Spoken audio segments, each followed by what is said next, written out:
Hey, this is Jordan back here for video 2. I'm already starting to get some feedback and questions and folks interested in being guest speakers, so hopefully there's a lot in the pipeline. It has been asked of me recently by a friend of mine who I've known for a long time if I feel inspiration leads to enlightenment. Probably not. I think we first have to realize that many people confuse inspiration with desire. Okay?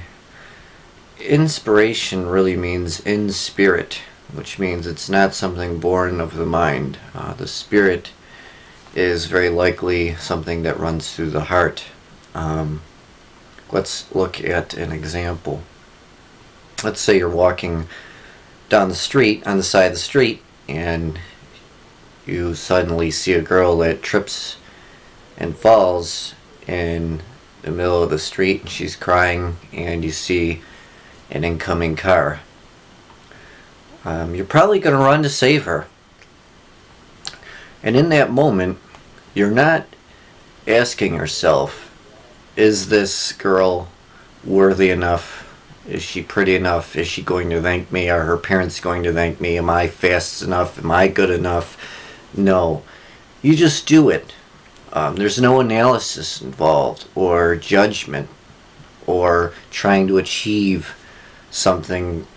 You just do it in that moment. And that's what true inspiration is. It's born of the moment. It comes to the heart. It's without any analysis or judgment or preconceptions or whatever.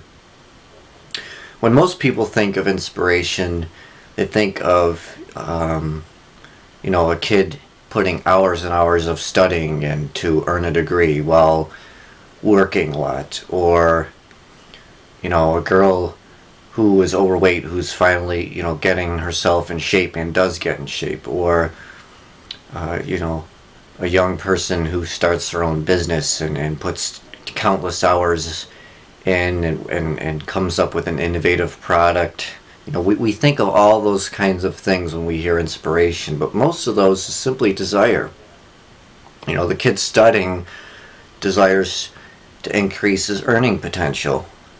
The girl getting in shape desires to look better, to gain more attention and maybe attract someone or whatever. The person starting the business also is likely interested in increasing their earning potential and their assets, or maybe gaining the freedom of being your own boss. These are all desires, and there's nothing wrong with desires in and of themselves, but we also want to make sure we see them for what they are, and that's desires. It's not necessarily inspiration. Even a lot of inspirational speakers, what they really are is they're eliciting desires in you. They're not really inspiring anything. You might hear a speaker talk about how he came from very poor upbringing and this and that, and now he's very successful and makes all this money. And again, we say we're inspired by such a person, but is that really what's happening? What's really likely happening is we desire to be like that person, to be like their wealth or their prestige or their recognition or their popularity. We want to be like that to sort of fill the void and to be something more. And I will certainly talk about desires in specific more in another video. It can be at times challenging to talk about a subject in isolation because it tends to be interrelated to so many other things, especially with this broad topic of enlightenment. So if inspiration happens in the moment, for example, like we said earlier, saving the girl in the middle of the street, I don't necessarily think that means it leads to enlightenment. Those kind of moments, like saving the girl in the street, those kind of moments happen every day throughout the world. And most of the time when it happens, those people, initially there's this shock, and maybe it gives you a little bit of a different perspective on things, sure, but most likely they just revert back to their, you know, experiencing reality the way they always have. As I talked about in my previous video, one of the foundations of enlightenment is sort of experiencing reality in a more present moment fashion, and that's partly why I'm interested in it. Is I tend to be an overanalyzer and, you know, dwell in the past too much, worry about the future, yada yada. I'll get into that more in other videos, but basically, again, many people experience moments of inspiration or times of inspiration in their life. That doesn't necessarily mean that they're going to be enlightened or that they are enlightened.